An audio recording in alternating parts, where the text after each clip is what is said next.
You work hard, don't you? And shouldn't you be appropriately compensated for that hard work? Well, today I'm going to share 10 things to consider before raising your prices. So stick around.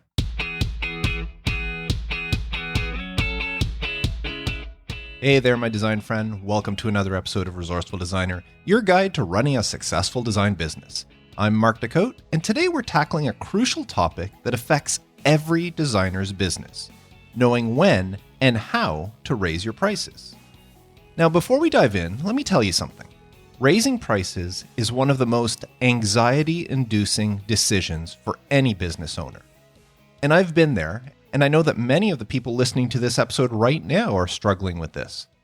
And today I'm going to walk through 10 essential considerations before you make this important move. Now, it's worth noting that there are different approaches to implementing price changes. Some designers advocate for bold, decisive increases. Hey, I think I'm going to double my rates. While others prefer small incremental adjustments. Oh, I don't want to scare my clients. I'm only going to raise my rates by 5%.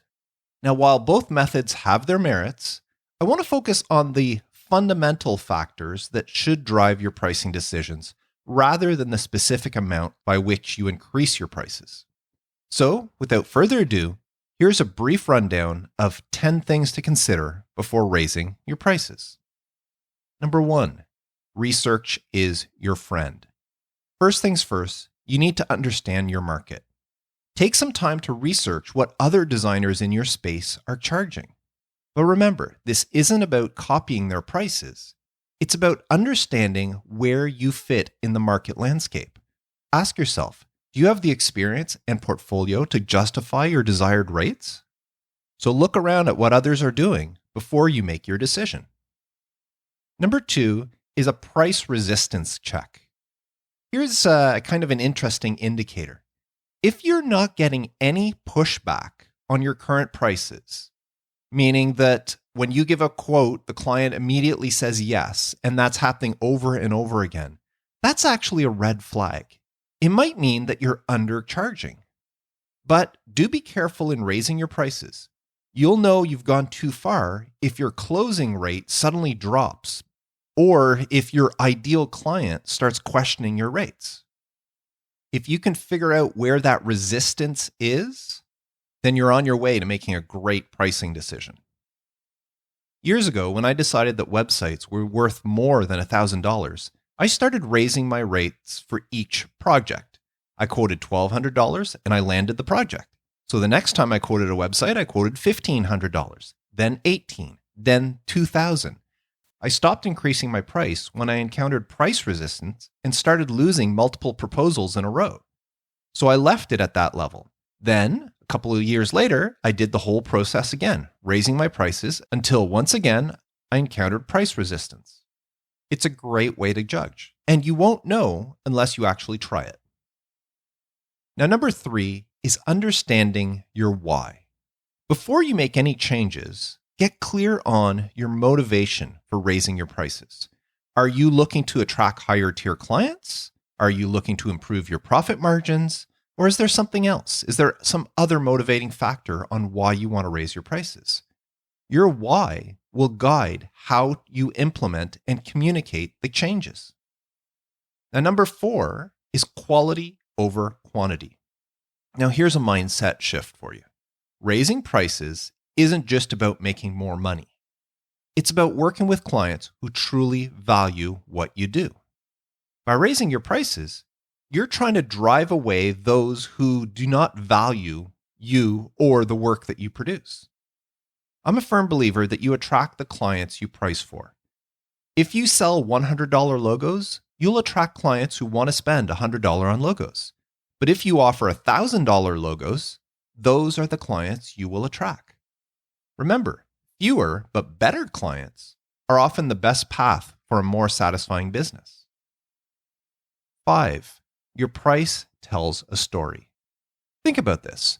Why do some people choose to buy an $8 coffee from some specialty cafe over a $2 coffee from some fast food joint? Price positioning tells clients who you are and what to expect. So what sort of story do you want your prices to tell about your design business? Do you want to be known as someone with budget pricing or someone with boutique pricing? Where do you want to position yourself in the design market? Number 6, the worth factor. And this is something that many designers struggle with, feeling good about your rates. If you're starting to resent the projects you're working on because of your current pricing and feel that you're not getting paid enough for what it is your clients are asking you to do, that's a clear signal it's time for a change. Remember, it's better to lose some work than to build resentment into your business. It all comes down to what you think you're worth and the trade-off between price and volume. If you price yourself accordingly, this will all balance out. Now, number 7 is the value perception game. And this is crucial. When you're offering your services, the perceived value is what the customer thinks you're worth, while the price is what they actually pay. Perceived value is, it's everything. Before you raise prices, you need to focus on improving how clients perceive your value. This means better presentations of your work. Instead of just sending a JPEG of some image to a client, create a PDF presentation for it. Clearer communication about your problem-solving abilities is a great way to show your value. And stronger case studies showing your impact on client businesses is another great way to show a perceived value. Explain to the client why you are the best solution. And if you can show them a high perceived value by working with you, your prices won't matter. Let me tell you a story. Buzzsprout, a podcast hosting company, has an excellent article on the best practices when designing podcast cover art. And I'm lucky that they included my business, podcast branding, in the section that they wrote on hiring a designer, even though I am the most expensive option on their list. And whenever someone places an order with me and indicates that they found podcast branding through that article, because I asked the question, how did you find my business? I always make a point of asking them, why did you choose me over those other 5 people mentioned in the article? And almost every single time they tell me it's because my website looked the most professional and they felt confident ordering from me, even though my prices were higher. The perceived value won out. The clients felt like they could trust me more because of what they saw over what the others were presenting. Now, number 8 is target client alignment. Think about who you want to work with. Are you aiming for small businesses or corporate clients? Are you positioning your services as general design, or do you specialize in a niche? Your pricing should align with your target market. For my podcast branding business, I've priced myself on the higher side when it comes to podcast cover artwork. And my target audience, who are mostly business professionals, are willing to pay my prices. I'm not going after the independent person who just decides on a whim they want to start a podcast and need artwork. I'm going after the professional who has made the decision that a podcast will help their business grow, and they need to look really good in order to attract the clientele for their business. Number 9, the numbers don't lie. Okay, I want to get practical here. Pull out your spreadsheets and look at your actual numbers. What are you charging? What are you making? How much time are you spending on it, on projects? This is all stuff you should be keeping track of. And analyze your margins.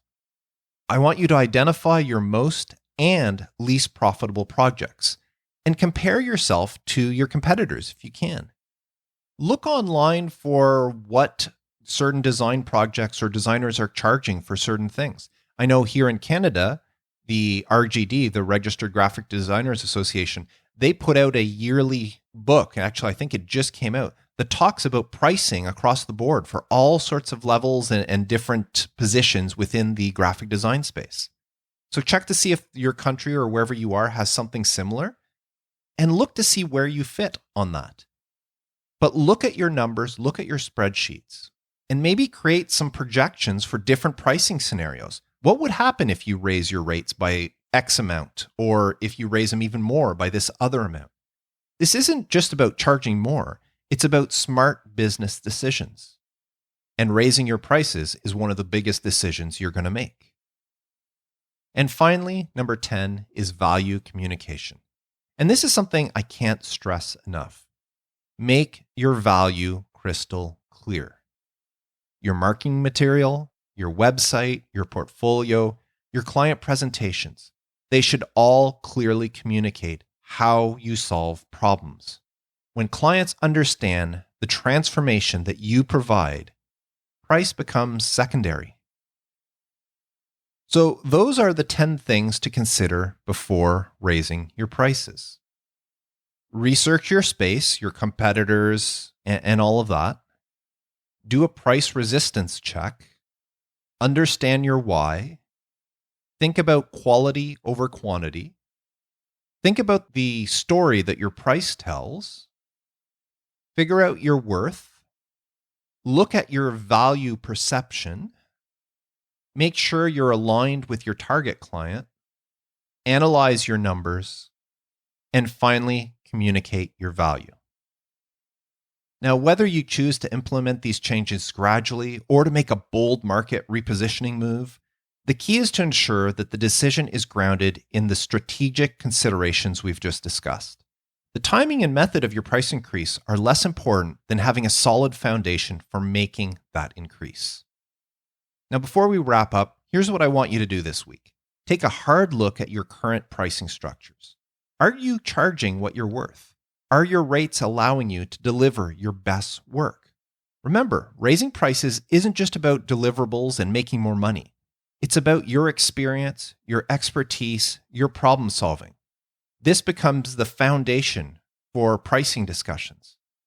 It's about respecting your craft and attracting clients who value what you do. When you charge what you're worth, you can deliver better work, invest in your skills, and ultimately serve your clients better.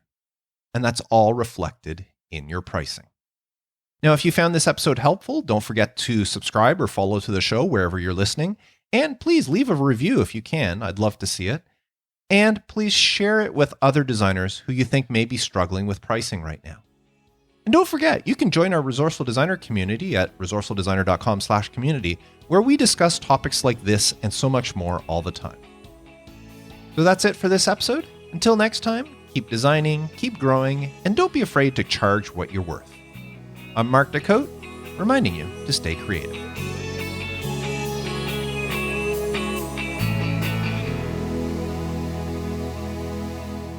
And now I'm going to keep going with the voiceovers that Wayne Henderson recorded for my podcast. I still have a few to get through.